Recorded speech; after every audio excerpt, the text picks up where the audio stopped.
Fala, protagonistas, tudo bem? Hoje nosso recado é um pouquinho diferente. Vocês sabem que aqui o papo é aberto, o papo é real e a gente fala muito das dificuldades das empresas. E tem 3 pontos que a gente identificou aqui nas nossas conversas que são dificuldades da grande maioria das nossas empresas. O primeiro, a gente sabe que é capacitar bons times, desenvolver as nossas equipes. O segundo é garantir uma boa comunicação com a ponta, seja com as nossas lojas próprias, seja com os nossos franqueados.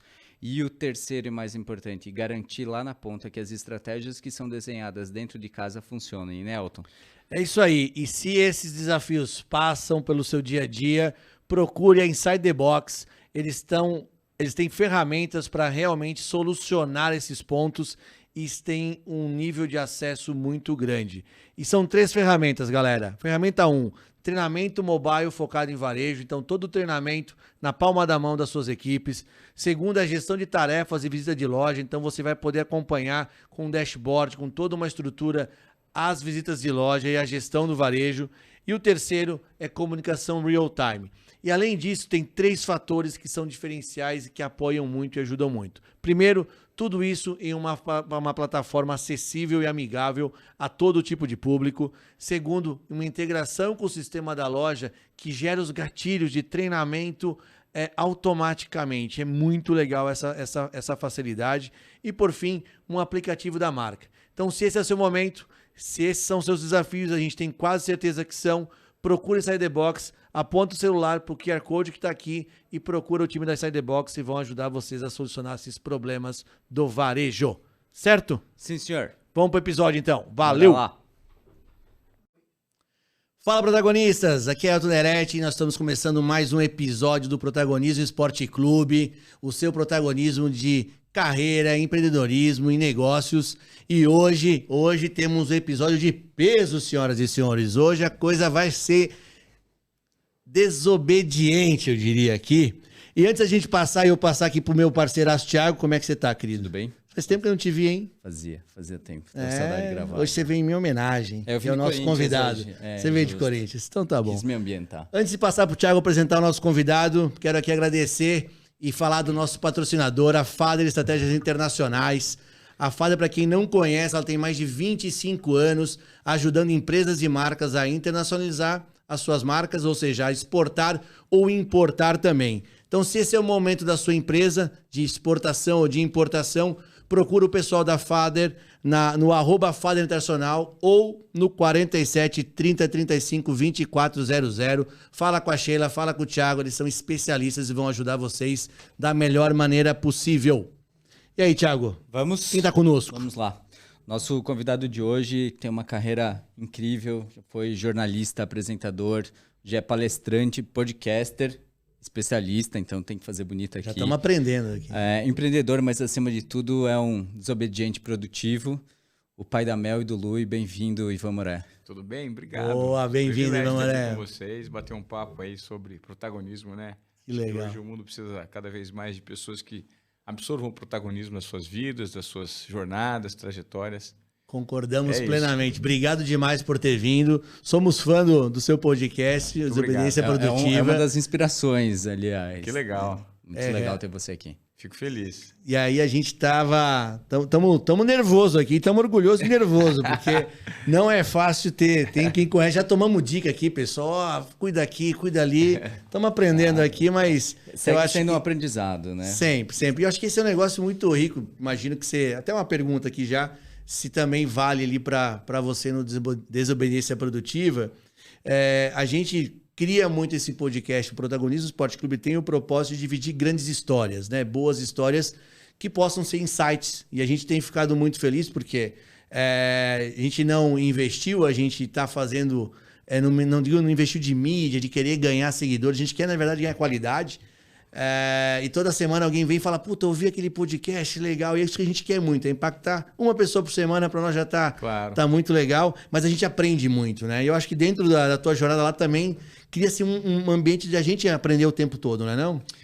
O objetivo do Desobediência Produtiva, né, como podcast, quando ele surgiu, foi justamente ele se transformar numa base de relacionamento, uma plataforma de relacionamento para mim e de absorção de conteúdo com perfis, players interessantes do mercado que dominam e têm protagonismo nos próprios segmentos que atuam. Então, do mundo corporativo, a gente fala muito sobre liderança, mudança de mindset, um movimento de inquietação, eu acho, de pessoas inquietas que querem, de fato, ter um comportamento que a gente chama de desobediência produtiva, né?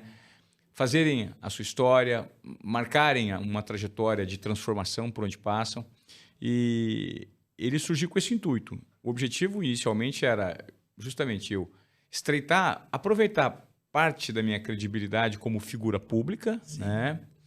E no que diz respeito ao networking, e a partir daí absorver conteúdo no mercado, receber pequenas aulas de mentoria ao fazer uma entrevista e poder tirar as minhas dúvidas e ajudar as pessoas por meio do compartilhamento dessa informação a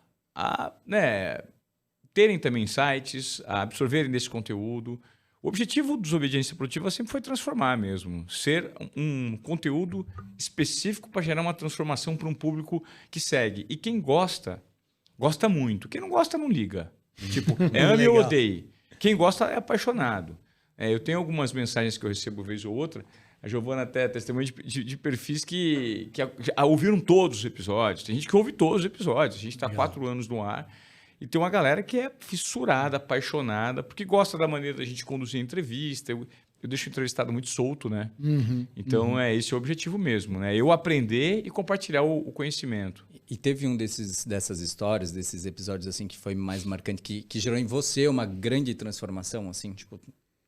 Deve ter tido vários, mas assim, um que você falou, caraca, eu preciso dar um reset aqui. Eu tenho um episódio... Assim, eu tive a oportunidade, né, de entrevistar pessoas com um poder de comunicação absurdo. Algumas, por exemplo. Talvez a grande entrevista que eu tenha feito... Eu admiro muito essa pessoa, eu tive muito pouco contato com ele. Mas é o Fred Gelli, um cara que está à frente da Tati, uma empresa de branding internacional aqui do Brasil. O Fred Gelli é um cara incrível. O Guga Stocco é um cara que fala sobre inovação. Também gosto muito da narrativa dessas pessoas, da maneira como eles dão ordenamento, né, no raciocínio. O Breno Perrucho é um cara que se comunica muito bem.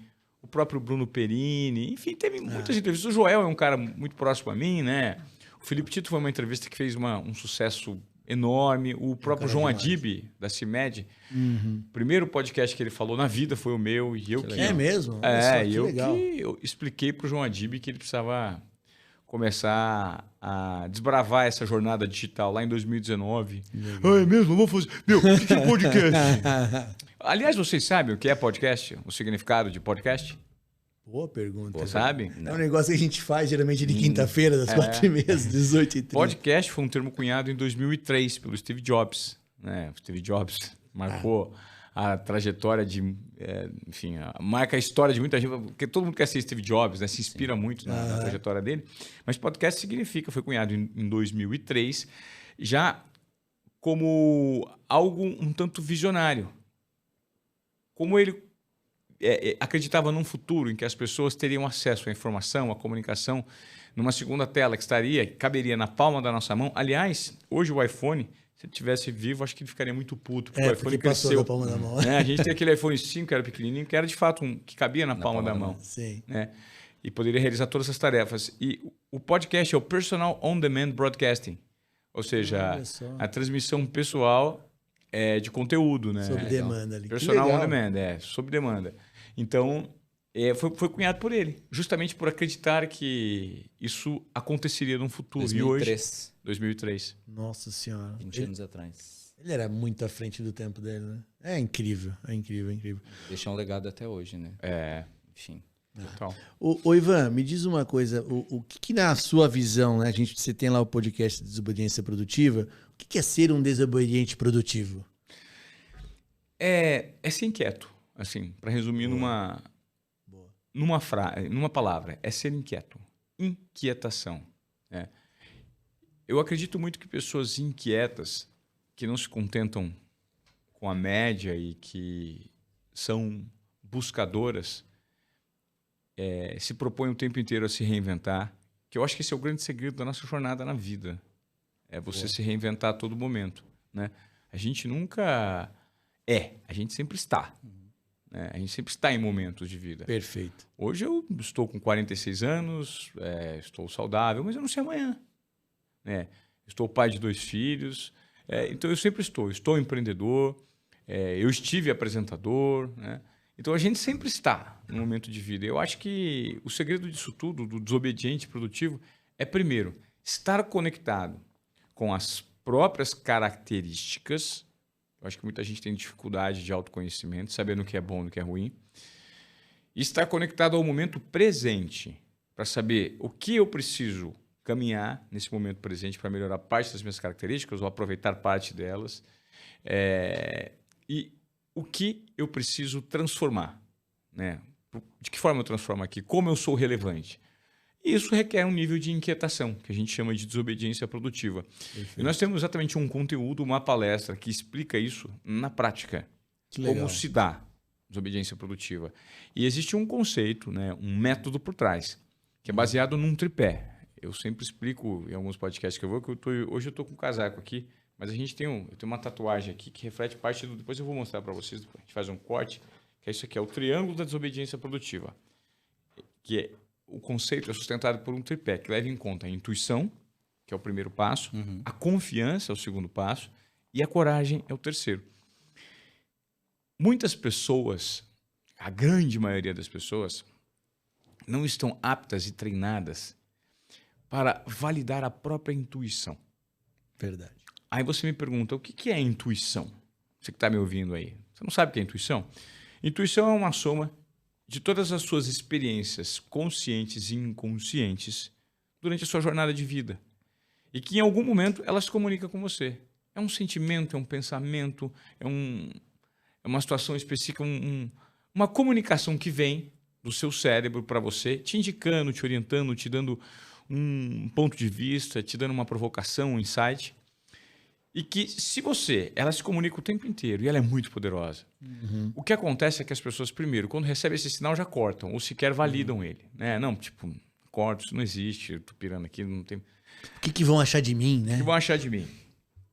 E eu acho que o segredo do comportamento de desobediência produtiva, ele reside justamente nisso. Quando você passa a entender que a sua intuição está falando contigo, quando ela vem, você precisa de um segundo passo, que é a confiança. E aí, poxa, como é que se constrói confiança, Ivan? Confiança se constrói por meio de uma tentativa, independentemente dos resultados. Quem tenta muito, e que eventualmente, né, a grande parte das pessoas que tenta, normalmente quebram a cara, até você construir mais ou menos aquele caminho que você sabe que poderia ser melhor, ou que você não sabe e que por tentativa e erro você está... Então, ser confiante, primeiro, significa você se apropriar das suas características e, a partir delas, tentar. Quebrou a cara, tenta de novo. Quebrou a cara, tenta de novo. Quanto mais a cara você quebra e mais você levanta, mais confiante você fica. Porque uma hora, invariavelmente, o resultado vem. Porque, no mínimo, você sabe o que não funciona. Exatamente. Gera aprendizado. Então, você é intuitivo. Valida a sua intuição. Você é confiante? Puta, quebra a cara. Não, eu confio em mim. Me aproprio das minhas características. Eu sei no que eu sou bom e eu sei também no que eu sou ruim. E também, de boa, eu vou errar algumas vezes, vou acertar e vou evoluindo. Claro. Né? Porque você não vai errar sempre a mesma coisa. Você vai errar melhor. A gente espera que não. Vai errar mais acima. Não, mas eu eu acho que quem tem esse perfil entende que vai errar acima sempre. Cada vez o passo sobe. É igual o jogo de videogame. A gente que jogava videogame. A próxima fase sempre é mais difícil. Você não passa a próxima fase na primeira. Você tenta 2, 3 vezes. Aí na próxima mais difícil, você tenta 4. E você vai continuar tentando cada vez mais em cima. Né? Então, você passa por meio da tentativa e erro, você é confiante, cara. Exato. Pô, eu já tentei tantas vezes, eu sei como é que funciona. Eu sou confiante. E o terceiro passo do comportamento de desobediência produtiva é justamente a coragem, que é a tomada de risco. Porque uma coisa é o seguinte, a sua intuição falou contigo. Você validou a intuição por meio da confiança. Opa, isso aqui tem um raciocínio lógico aqui, tem algo que pode dar um match. Pô, acredito nisso, sou confiante naquilo que me compete, nas minhas características, eu preciso do terceiro passo. O terceiro passo é a tomada de risco, que é a coragem. E quem normalmente são pessoas mais corajosas? São pessoas mais confiantes. Exato. Se você confia mais no seu potencial, você tem mais... Tende a fazer. Você tem mais apetite para tomada de risco. Então, por que eu explico dessa forma? Porque foi justamente o que fez sentido para minha trajetória de vida. Né? Eu sempre explico para as pessoas que eu sou um outsider. Tudo que eu construí partiu da minha intuição. Tudo na minha jornada profissional. O meu profissional foi construído pura e simplesmente por intuição. Então, e quando eu digo que eu sou um outsider, eu sou um cara que nasceu fora, completamente fora da bolha que eu comecei a orbitar e conviver. Né? Então, para alcançar essa bolha, já que eu não era um insider, não tinha ninguém para me indicar, eu não nasci num meio específico que naturalmente eu poderia acessar esse espaço, eu tive que ter um comportamento um tanto de risco para revelar para o ambiente em que eu pretendia orbitar e fazer parte, que eu tinha características e condições de estar ali, por meio da minha entrega. Né? Então a minha intuição sempre me direcionou. Cara, vai aqui. E aí, eu quebrei muitas vezes a cara, mas as vezes que deram certo, foram as vezes que geraram transformação. Então, quando eu decidi lançar o podcast, e antes do podcast existiu a palestra, quando eu ainda estava trabalhando na TV Globo, o mercado me pedia muito uma palestra, eu não sabia o que explicar, eu não sabia, mas que palestra que eu vou dar? Eu não sei o que ensinar. Só que aí me veio um insight, falei, pô, eu tenho uma trajetória, eu sou meio maluco, né? Eu vim de um lugar muito de fora, muito distante. Veja, eu comecei na menor praça da TV Globo no Brasil. Eu já comecei de uma maneira pouco usual. Eu fiz um concurso, eu não tinha sequer credenciais para participar de um concurso que a TV Globo ia contratar um repórter, porque eu não estava formado ainda. Eles queriam alguém formado. Então, eu participei desse concurso. Ao participar desse concurso, eu fui já avisado no início que eu seria café com leite. Só que eu falei, agora é que eu vou dar tudo. Agora é que eu vou dar o máximo que eu posso. Vou dar tudo que eu posso. E aí me chamaram. Falaram, puta, você é o café com leite, mas é você que o pessoal gostou. Então você vai ser contratado. Eu falei, mas eu não me formei. Não, então se forma. Quantos dias você se forma? Faltava 3 dias para entregar o TCC. Dali 2, 3 meses eu pegaria o diploma. Deram um jeito, me trouxeram. Quando eu cheguei na menor praça, que foi Paranavaí, uma praça com 2 repórteres, interior do Paraná, falei, mano, isso aqui está muito distante do que eu quero. Tipo, já é o primeiro passo para eu estar dentro dessa corporação como um todo. Cheguei pra ali. Quem sai agora... da faculdade. Saiu da faculdade agora, beleza. Acabei de me formar, saí direto para uma grande... Né, eu sou fruto da geração X, porra. Objetivo, traçar uma carreira dentro de uma grande corporação, me aposentar e não fazer mais nada da vida. Isso, obviamente, mudou. Fruto da geração X. Só que quando eu dei o primeiro passo e notei que aquele ambiente era um ambiente interessante, que me apresentaram algo chamado Padrão Globo de qualidade, eu falei, cara, é legal, beleza. Só que, pô, eu estou fazendo uma reportagem para o telejornal local sobre... pecuária, sobre campo, sobre roça, sobre economia aqui na cidade de Paranavaí. Isso é tudo muito pequeno. Eu quero participar dos grandes eventos, das grandes coberturas nacionais e internacionais, entrevistar os grandes nomes do esporte. Então, Você já queria esporte ali? Já era uma coisa na sua cabeça? Eu queria algo grande. Tá. Eu queria algo grande, não sabia. Tinha a ver com esporte, mas poderia não ter também. Entendi. O esporte era uma paixão. E nessa eu falei assim, não, eu vou começar a me comportar, eu vou fazer reportagens mais disruptivas aqui, eu vou fazer uns negócios diferentes que eu vou chamar a atenção dos malucos. Os caras vão ver que eu sou bom. E aí deu certo. Por meio de um comportamento, eu comecei a me entregar uns resultados. Cara, quem que é esse moleque? Quem que é esse cara? Quem que é isso?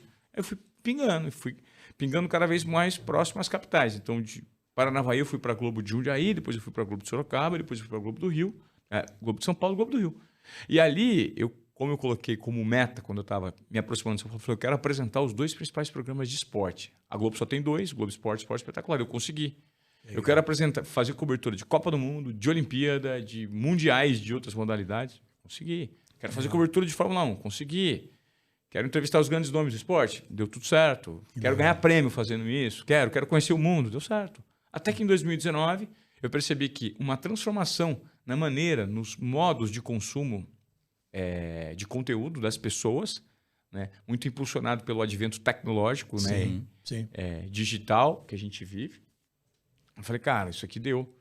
O ambiente estava se transformando, as condições de trabalho já não eram as melhores, tinha muita coisa que estava envolvida ali que passava por uma cultura organizacional em transformação em que aqueles que de fato tinham um comportamento fora da curva não eram mais estimulados. Até um certo ponto fui. Deixei de ser. Depois deixei de ser. E cabe muito. Lembra quando eu te falei do comportamento, que é muito importante a gente ser inquieto? Uhum. Eu mapeei isso. Foi bom, até o momento. Sim. Tem muita gente que está lá hoje ainda insatisfeito, mas sem a coragem necessária para dar o passo da transformação. infeliz, inseguro, indignado e não vai sair. E vai continuar a vida infeliz. E possivelmente reclamando do ambiente, Sim, reclamando claro. da Sim, cultura, sim, reclamando sim. de tudo e achando que é aquilo que está impedindo ela de ser feliz e de se resolver profissionalmente. ou na vida. Terceirizando a responsabilidade, né? É muito Tem muito, comum. né? Essa terceirização de responsabilidade. A gente fala muito isso aqui. E quando a gente fala, eles não podem ouvir. Mas o Ivan Moré falando, eles vão ouvir. Que é isso, cara. Se você não tá feliz, às vezes você foi feliz.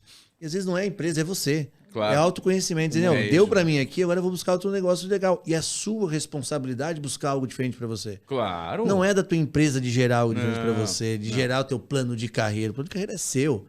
Né? Eu acho que é bem legal e bacana ter essa visão, porque às vezes a gente tá conversando no dia a dia e tá em empresas talvez com menos holofote do que uma TV Globo, por exemplo, e diz, não, lá tudo é perfeito, lá Sim. a coisa é maravilhosa.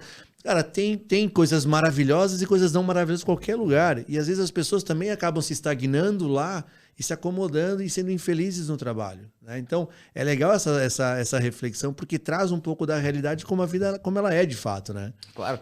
O que acontece muito, e eu trabalho isso também bastante na minha palestra, foi algo que eu trouxe. A palestra eu montei em 2018, eu fui trazendo alguns elementos que, durante o meu processo de palestrante, né, eu fui absorvendo, eu fui assimilando. Então, eu nunca paro, eu tento nunca parar de estudar.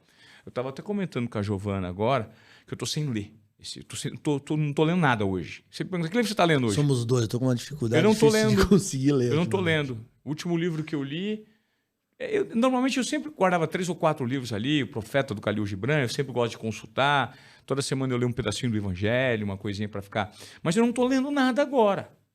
E eu falei, poxa, tá errado. Eu preciso estar conectado com algum conteúdo. Recentemente eu passei a estudar filosofia, por áudio.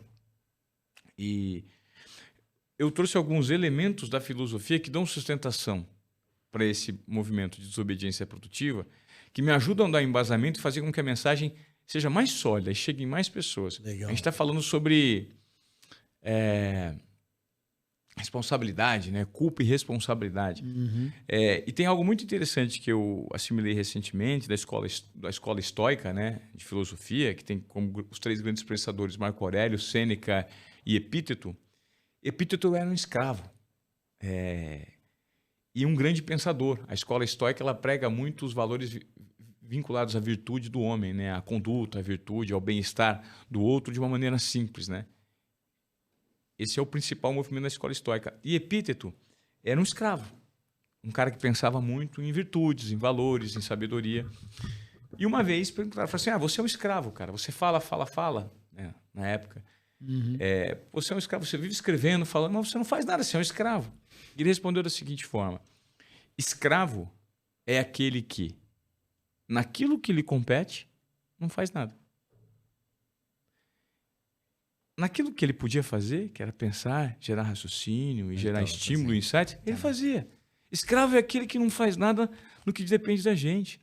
Então, aí, por meio Boa, hein? dessa frase, a gente trabalha a teoria da extinção da culpa. Hoje em dia, as pessoas têm uma tendência enorme a apontarem o dedo para o outro. Pô, cara, eu não vou bem no meu trabalho porque o meu chefe é um filho da mãe. Isso aí. O meu time de trabalho é um bando de incompetente. O fulano que dupla comigo no projeto tal, ele não entrega as coisas. Então, nós temos... É uma facilidade maior. Exato. O ser humano tem essa dificuldade de assimilar as próprias responsabilidades e sempre tentar terceirizar. Como que a gente faz isso? O objetivo do desobediência produtiva, ao gerar algumas provocações, naquilo que lhe compete, o que você faz de transformação? Usando a sua intuição, sua confiança e sua coragem. A gente dá muita palestra para empresas, para colaboradores, para gerar um senso de pertencimento naqueles que o tempo inteiro estão reclamando que, pô, esse lugar aqui é horrível, isso é ruim, isso não dá. A minha história sempre foi assim. Eu poderia ficar lá sentado em Presidente Venceslau, trabalhando na rádio Jovem Som FM, quando eu entrei com 14 anos. 14 anos? Até hoje. Me chamou a atenção. Ou eu poderia traçar a trajetória que eu escolhi. Não foi as pessoas que determinaram o que eu ia fazer, foi o meu comportamento. Por quê? Aquilo que me compete, eu faço o que eu tenho que fazer. Especialmente porque você sai de uma condição, né, Ivan, de você estar talvez numa empresa que... A empresa que com certeza todo brasileiro conhece. Você trabalha numa empresa que é referência, assim, É quase improvável para mim que ninguém conheça a TV Globo e você poderia estar nesse lugar de conforto, entre aspas, Sim. olhando para uma sociedade que diz assim, cara, você trabalha na Globo, então você é um cara bem sucedido, bem Você é resolvido. feliz, E né? você toma a decisão de deixar este lugar que para você não estava bom, mas aos olhos de fora talvez fosse o lugar de desejo de muita gente para seguir uma carreira solo. Claro. Porque você não quis ser escravo desse momento Claro, para você. Lembra que faz parte da jornada? A minha jornada eu sempre estou. Hoje eu estou empreendedor. Pode ser que eu volte a trabalhar na TV, pode ser que eu volte a trabalhar numa outra TV, pode ser que eu não volte. Tudo depende do momento que você está. Mas é muito interessante que você esteja, primeiro, mapeando quais são os seus pontos positivos e negativos, qual que é o momento da sociedade, qual é o momento do mundo. Nós vamos agora... É curioso, eu vou falar de algo que, quando eu saí da TV, eu tentei propor infoprodutos, trabalhar com transformação por meio da comunicação. Foi legal, eu dei um tempo, mas agora nós estamos trabalhando com algo, nós vamos lançar no mercado, em parceria, inclusive, com a escola Sampo, a Escola de Negócios Sampo. Sim.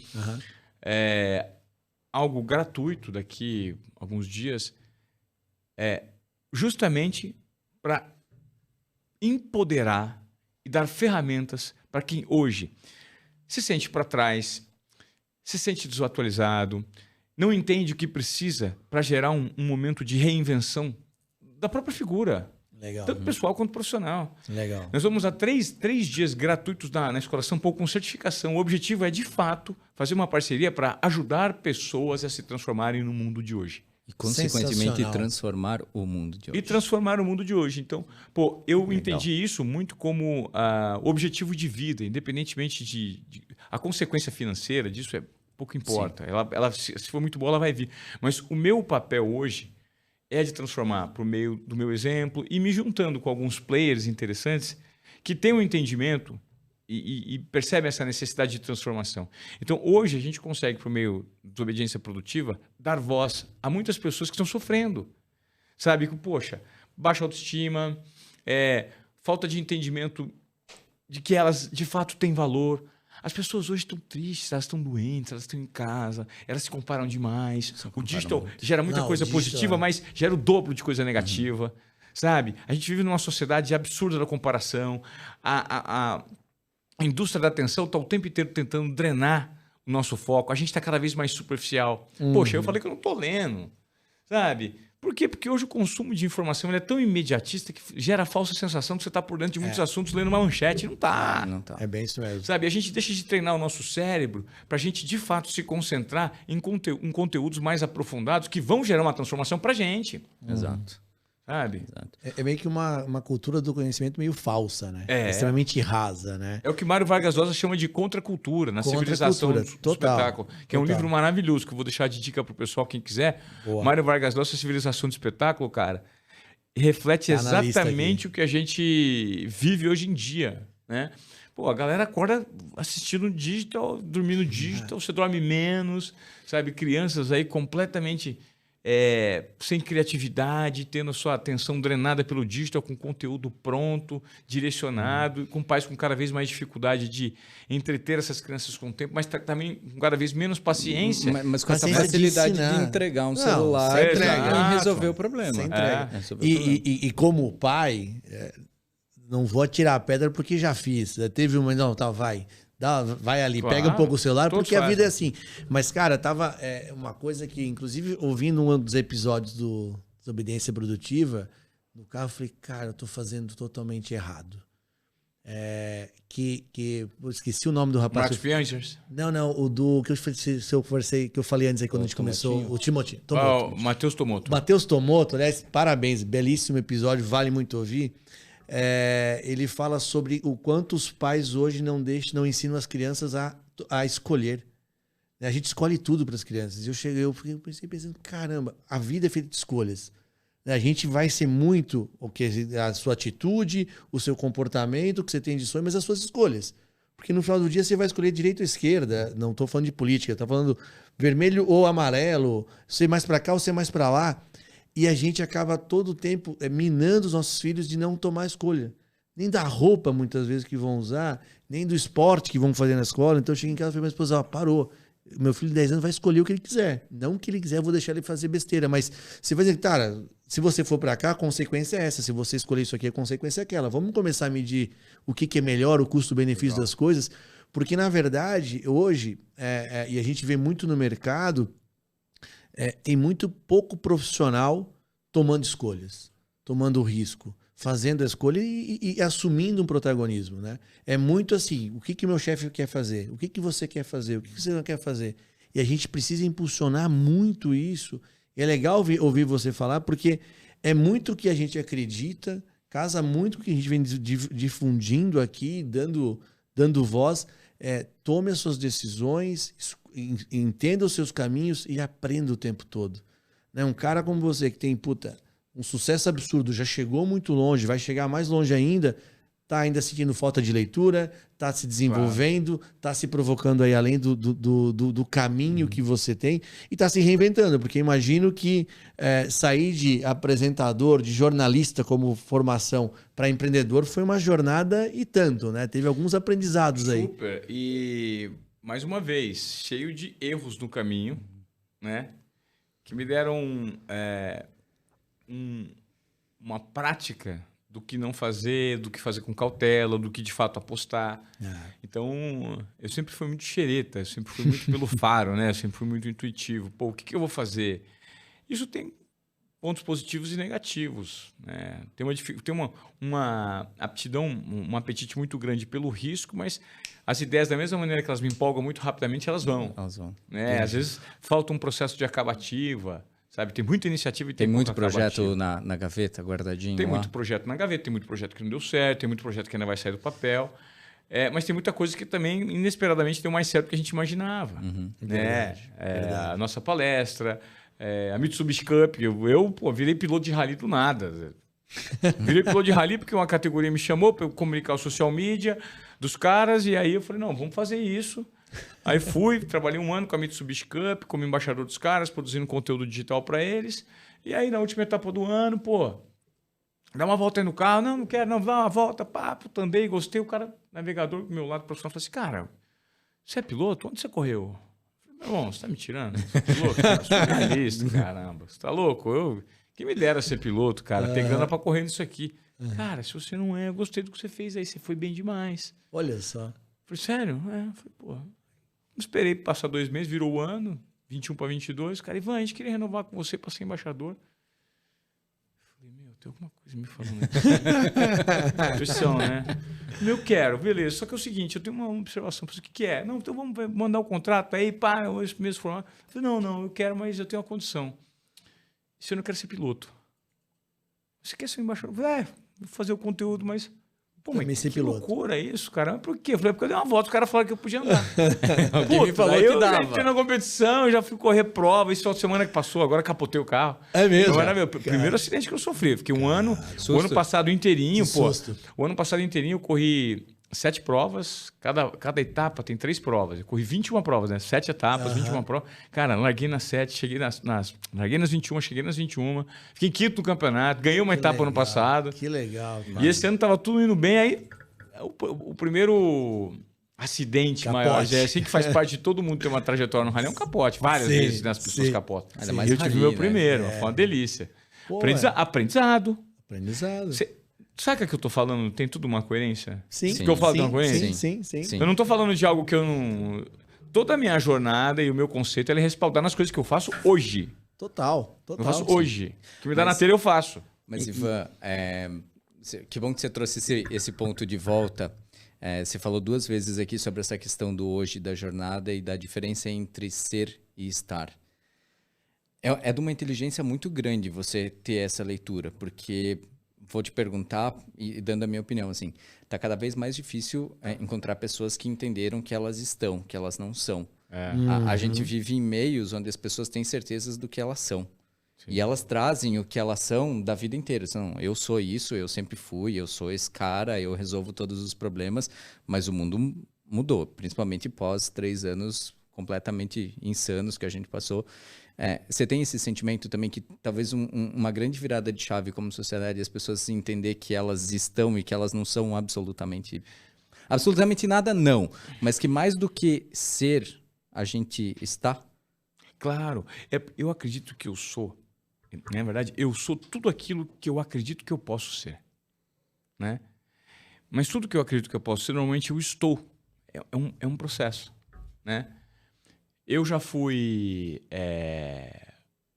um profissional muito focado para o mundo corporativo em que eu acreditava, né, dentro do meu nível de conhecimento e de expansão de consciência, que o universo de TV ele não ia se desgastar.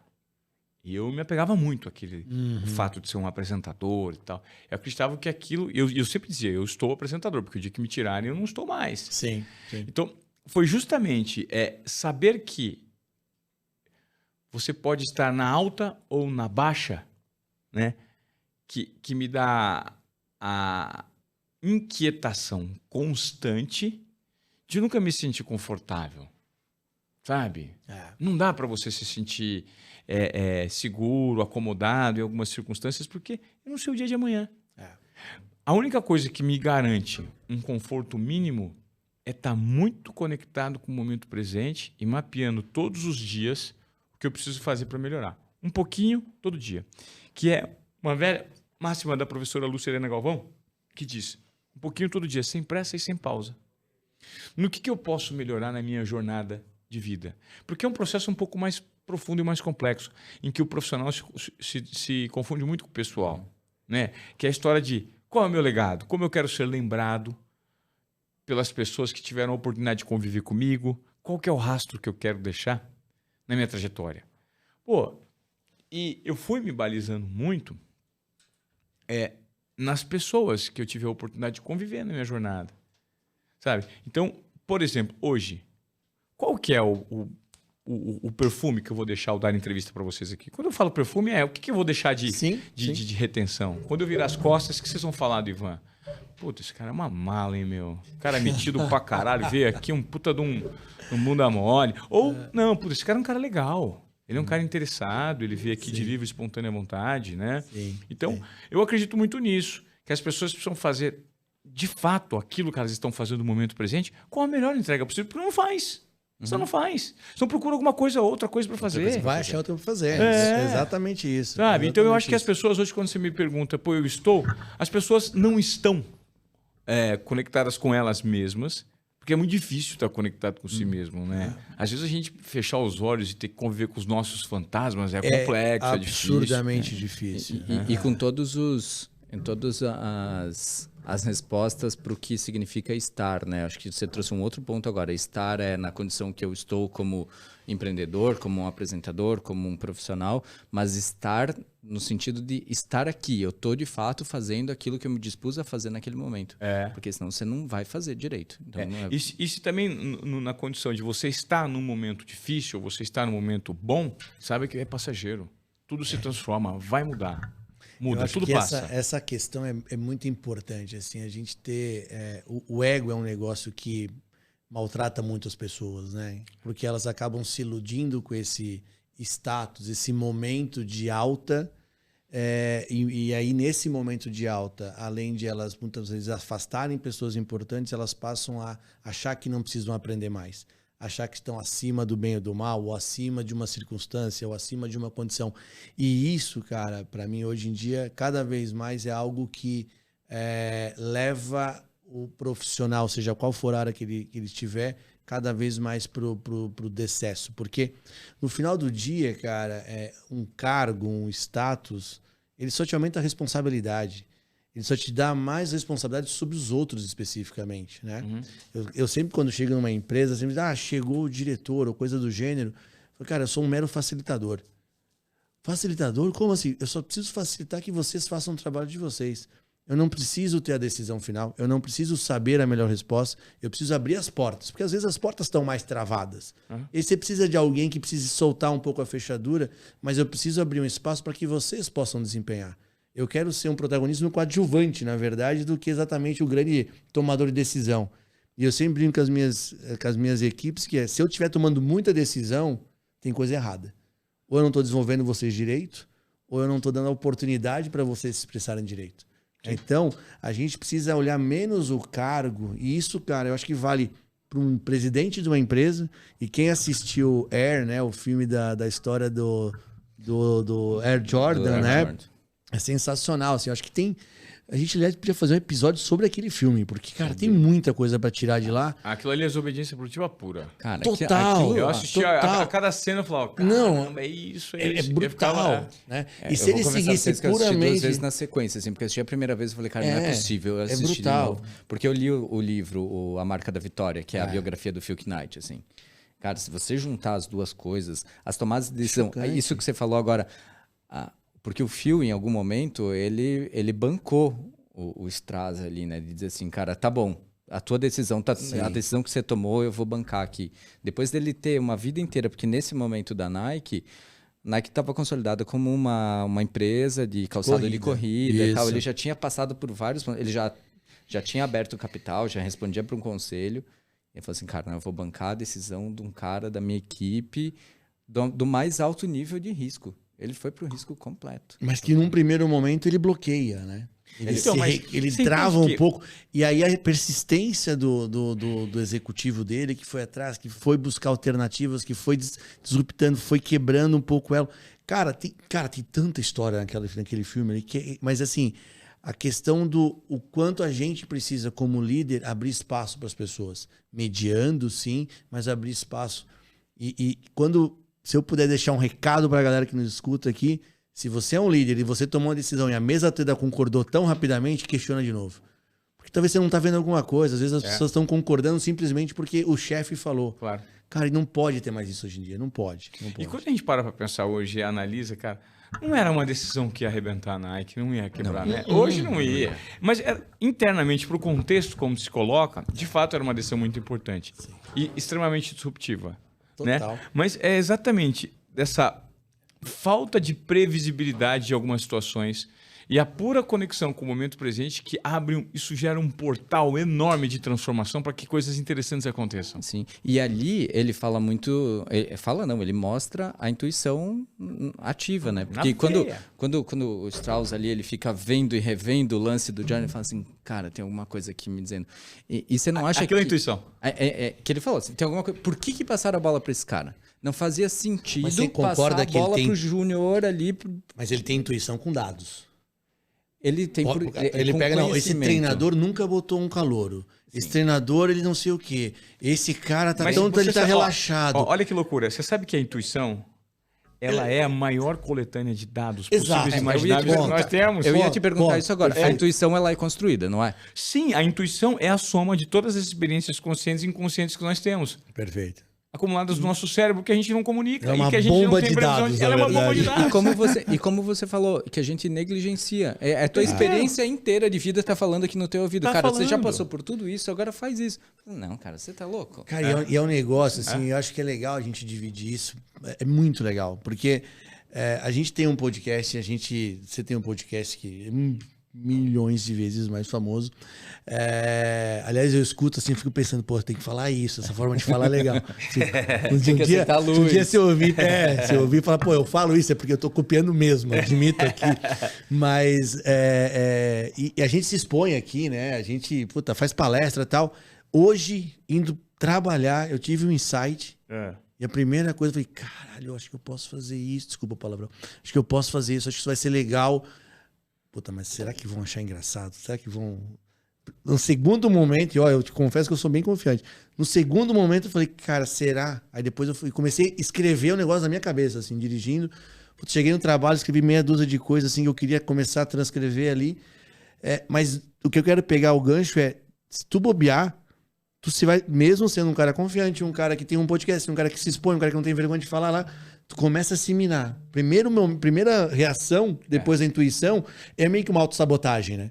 Que é o meu julgamento. Exatamente. Então, assim, a gente precisa constantemente lutar com isso, porque talvez tenham seres humanos que são muito mais desenvolvidos, que não batem nessa autossabotagem, mas eu posso chutar que a grande maioria, por mais confiante que seja, vai se autossabotar no segundo momento. Sim. Precisa passar por isso. precisa ultrapassar essa barreira, porque, meu, tem muita ideia boa que a gente tem que jogar um fósforozinho, vai que pega um fogo. Mas aí, pelo que eu entendi, é nesse momento que entra a coragem do seu... Exato, a confiança. Então, é o segundo coragem é tomar passo. o risco. A coragem é o processo de execução, que é a tomada de risco. Então, quando você é intuitivo, você ouve algo... Vamos analisar a história do filme? A partir do momento que ele nota o Jordan e vê que na lista do draft, se não me engano, ele era o terceiro. Né? E que ele já meio que extrapolava o valor do budget que eles tinham para contratar um jogador. Pô, o plano de ação completamente é quebrado. Pô, a gente precisa, né, de um formato básico aqui de 3 embaixadores, nós precisamos dividir essa verba. Ele fala, não, cara, eu tô vendo essa cena aqui, minha intuição falou comigo. Baseado muito tem alguma coisa me dizendo que é difícil explicar, que eu preciso apostar nisso. E aí, ele poderia ter desistido se ele não fosse confiante. Total. Porque se ele colocasse para rodar na frente dele a quantidade de cis, e se isso der errado, e se o Jordan for mal, e se eu tiver gastado a verba inteira, e aí você não faz. E se você não faz. Então você tem que ser muito confiante na sua figura, nas suas características, nas suas ferramentas de persuasão, naquilo que você é bom.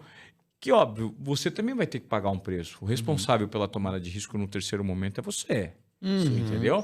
Porque se de fato o resultado vier, você quebra a banca. Mas se não vier, você tem que estar preparado minimamente para lidar com as consequências. Total. E mais do que isso que você falou, assim, ele rompeu as suas próprias barreiras e quando ele foi apresentar para o CEO da empresa, ele mesmo disse assim, cara, essa tua intuição, ela falhou. Vou fazer uma lista das vezes que essa sua intuição falhou. Ele falhou. Disse, cara, não, mas agora eu tenho certeza. Agora, aí ele deu mais uma bancada ali. Que legal que você está falando isso, porque eu não me lembrava desse detalhe no filme. Você vê como que é coerente com o que eu te falei? Assim, ó, a intuição vem. Aí no segundo passo é a confiança. Ele não falhou um monte de vezes? Isso só forjou cada vez mais a confiança dele. Forte. Falou, não, eu sou confiante. Eu digo, ele cara. vai errando, ele vai errando mais alto. Vai errando melhor, vai errando melhor. Imaginar aqui que talvez ele foi dando um check na cabeça dele. A minha primeira falha aconteceu isso. Errando Vai melhor. acontecer? Não, não vai. Beleza, essa etapa passou. O outro erro que eu cometi não vai por causa disso. Ele deu uns check e falou, cara, de tudo que eu errei, não tem como eu errar de novo. Sou mais confiante. Posso errar em outra coisa, mas, cara, não vou errar de novo. E ele foi lá à banca. E eu nem acho que o Phil, porque no livro dele, quando ele fala assim, claro que é da perspectiva dele, ele não diz um não absoluto, porque ele não bateu na mesa. Ele podia ter dito assim, cara, é não, para tudo que você está fazendo, vai fazer outra coisa e esquece. Ele meio que dá uma provocada, assim. E aí, talvez, entre a coragem que ele pegou o carro dele, foi pra casa... A coragem foi encontrar os pais do Jordan. Atitude. Ali foi atitude. Ali é atitude. A confiança é no processo de tentativa de negociação e convencimento por meio dos argumentos de erro que ele já tinha. Então, alguma coisa dizia pra ele. E ele não tinha muito pra entregar ali. Ele só foi lá, sentou na casa na frente da mãe dele e falou assim, cara, eu nem sei direito. Ele não tinha muito. Ele sabia o que ia acontecer certinho na Converse e na Adidas. Conhecimento dele. O conhecimento que ele traz, que dele forjou... ali, porque o difícil não foi enfrentar o Phil, o difícil foi enfrentar a mãe do Jordan. Claro. Mulher dura pra cacete. Então, de novo, a única coisa que ele tinha era o conhecimento sobre exatamente o que ia acontecer, porque ele participava disso, ele sabia. Ele foi criando essa massa de dados para conseguir falar com ela. E você sabe que mas é tão evidente esse exemplo do filme no comportamento de desobediência produtiva, que eu poderia trazer, inclusive, esse exemplo para minha palestra. Por que eu não trago? Porque eu gosto muito de falar sobre a minha perspectiva de coisas que eu participei. Legal. Eu trago 5 exemplos na palestra. Um que comunica por meio da expectativa, outro por meio do suspense, outro por meio da surpresa, o quarto é por meio do humor e o quinto é por meio de uma provocação. Então, os 5 exemplos são todos conectados de situações que eu vivi, que eu trago o vídeo, depois eu mostro o resultado. Que legal. Eu explico onde veio a intuição, você percebeu onde estava a confiança e aqui a coragem de tomar de risco. Nos 5 eu faço e vou conectando uma coisa com a outra. Então fica muito evidente na cabeça das pessoas como, de fato, elas podem quebrar alguns protocolos e entregar mais do que esperado. E a gente, nesse movimento todo, e ouvindo muito do que o pessoal queria, nós montamos uma comunidade, que são aquelas pessoas que são os heavy users. Nós gratuitamente oferecemos 30 vagas para uma comunidade e montamos um ecossistema em que todo mundo, o tempo inteiro, está se provocando. Que legal. Né? Por meio desse comportamento, desse conceito em grupos de WhatsApp que a gente montou, em eventos presenciais que a gente está fazendo, tudo de forma gratuita. E o que está acontecendo? Que animal. A gente começou a notar que a performance das pessoas que faz parte da comunidade é incrível. Tanto pessoal quanto profissional. Que massa. Todo mundo se sentindo bem. Sabe aquele negócio de autoestima? A galera ficou enlouquecida. Não tenha dúvida. E a gente vai agora estudar uma maneira de ampliar essa comunidade para que novos membros que queiram, sabe, contribuir com os seus defeitos, com suas falhas, mas também com os seus aprendizados, participarem dessa comunidade. Que legal, Isso é cara. muito legal. Mas tem o nome, a comunidade? Como é Chama que é? Comunidade Desobediência Produtiva. São os desobedientes, né? Boa. Os desobedientes. boa. A gente vai fazer um evento em breve presencial e vamos abrir uma possibilidade de novos membros entrarem nessa comunidade. Que legal. Estamos estudando a maneira ainda para ampliar. porque a gente Você abre quer... a pré-venda pra gente, por gentileza. Então, não tem. Você sabe que não.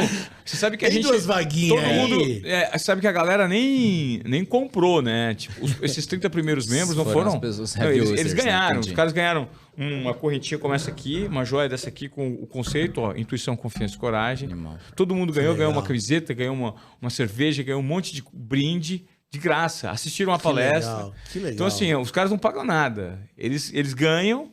E o objetivo agora é a gente amplificar, dar cada vez mais voz para esse comportamento, para trazer pessoas para a gente discutir projetos juntos. Genial, genial. Puta, conta com a gente. Tô na a gente waitlist entra, ali. a gente entra. Beleza. Vamos fazer depois um Ivan, contatinho. você falou algumas vezes também, e vendo um pouco das coisas que você fez, você fala sobre disrupção.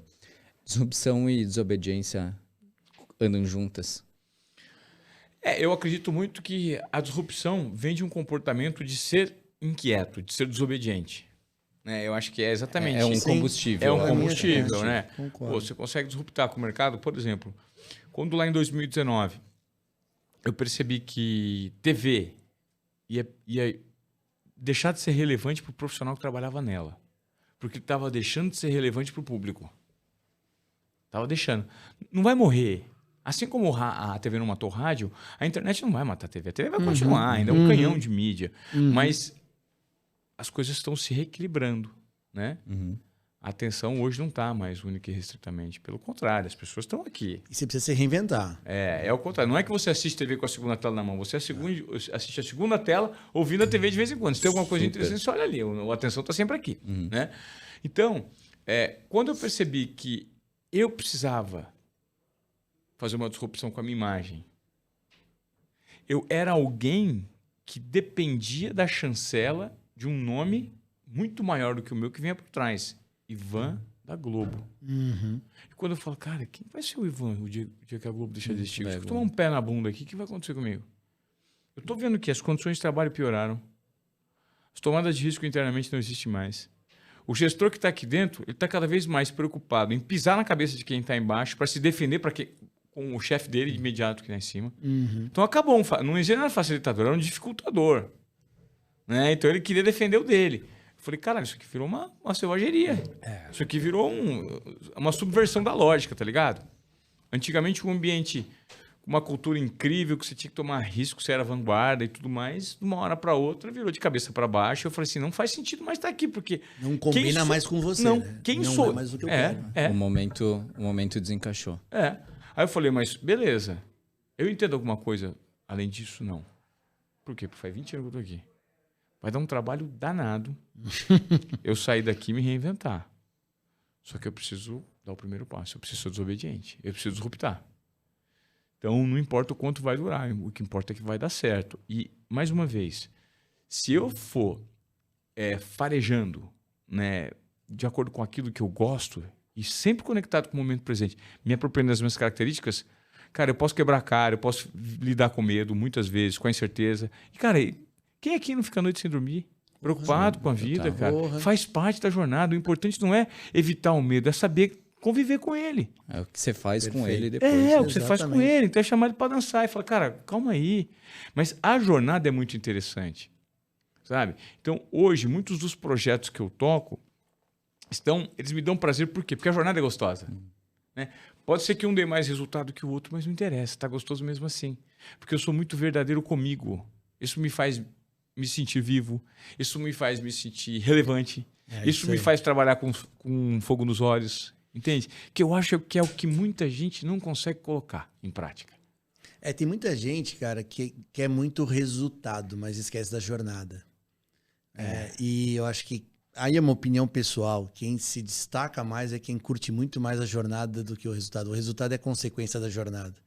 E quando você tem a jornada apaixonante ali, que você curte essa porque é isso, é de onde você dormir, é trabalho acima, é correria, dói, não tem jeito. A gente fala muito, crescimento, seja em qualquer esfera, profissional, pessoal, é de escada, não é de elevador. Você vai andando degrau a degrau, não tem degrau mais alto, mais baixo, mas quem gosta da jornada é quem, ao meu ver, quem chega mais longe. Quem só quer o resultado, fica vago. Até às vezes chega, mas quando chega não dura.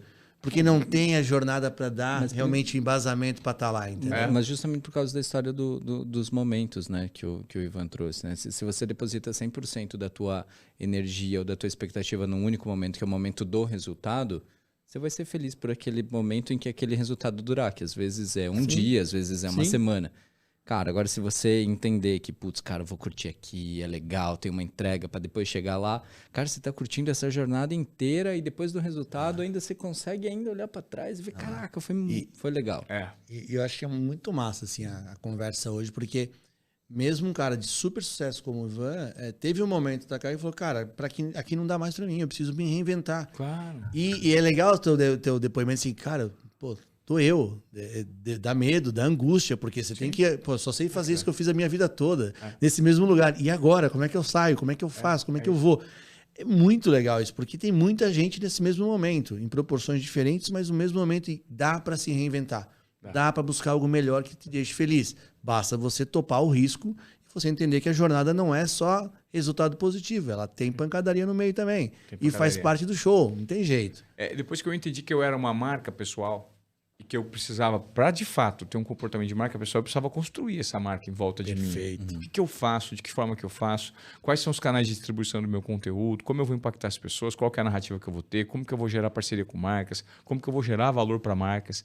Então foi aí que a gente construiu a I Am, que é de Ivan Moré, eu sou também, Disruptive Content. Eu sou disruptivo. A única coisa que eu garanto. Eu sou inquieto. Agora, eu sempre estou em uma fase da minha vida que tem que fazer, que tem que ser coerente com o momento presente. Né? E aí a gente começou a mapear tudo isso.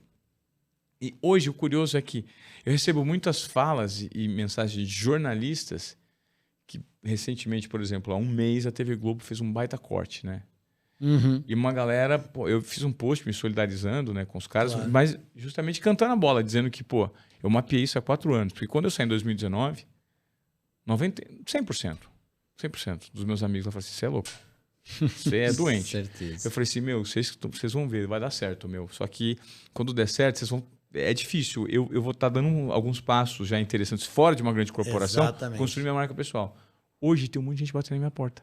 Exatamente. Falei, Ivan, cara, eu tô perdido, eu não sei o que fazer, porque demora você encontrar sua narrativa, entender como funciona cada plataforma, como você produzir o seu conteúdo. É diferente da TV pro digital.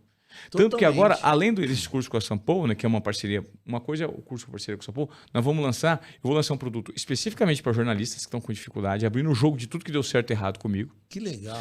E nós vamos fazer o Happy Hour digital, conjuntamente, eu e a Giovana. A Giovana tem uma expertise muito grande do digital, ela é nativa digital, né? Então, explicando para as pessoas como se comportar em cada uma das plataformas digitais para você gerar de uma maneira autêntica a sua própria narrativa.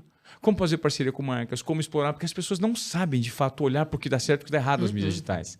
Que é exatamente o entendimento, a expertise que a gente teve que desenvolver internamente para a gente construir a nossa marca. Perfeito. Parabéns pela iniciativa, incrível, porque vai ajudar muita gente, com toda certeza. Cara, estamos estourando o nosso tempo. Dava para ficar umas 3 horas aqui. Aliás, você conhece alguém de Presidente Venceslau? Presidente Venceslau, não. Conheço 2 gênios. Ivan Moré e Matheus, velho. Matheus vai vir aqui, né? Maximiliano. Ele tá resistindo para vir aqui. A água lá é boa, parceiro. A água lá é boa. Vou dar uma passada lá. São 2 gênios. Ô, Ivan, quando a gente fecha nossos episódios, a gente, para pegar um pouco do mote do esporte clube, da brincadeira do futebol também, ou de esporte, a gente sempre pergunta para o entrevistado um momento esportivo, seja que ele vivenciou ou de algum título mundial desculpa, foi sem querer, que tenha o seu clube, enfim, algum momento que você vivenciou no esporte que te marcou. Deve ter sido vários pela sua jornada, mas qual que seria um que você lembra aí especial? Ó, eu tenho muitos momentos com futebol, né? Porque o futebol, ele representou pelo menos 95, 98%. O Brasil é o país do futebol. Sim, a gente sempre... sim. Esse é o esporte que direciona a cobertura. Cara, eu acho que assim, tem alguns. Talvez o dia que eu conheci o Ronaldo foi muito legal. É o último exemplo da minha palestra. Dá um nervosismo, assim? Muito. Você já estava há muito tempo e mesmo assim daquele... Tava. Mas assim, além dessa relação com o Ronaldo, tipo, que foi muito legal, eu tive um momento de muita proximidade lá com o Neymar dos Santos também. Foi muito legal, fazer umas reportagens muito especiais. Só que talvez o momento simbólico, assim, para mim, mais forte... Olha que curiosidade. Se você me perguntar quem que é o meu grande ídolo, o grande ídolo do esporte, eu tenho um grande ídolo do esporte. Quem é? E que para mim ele é o... Quando termina o filme do Jordan, né?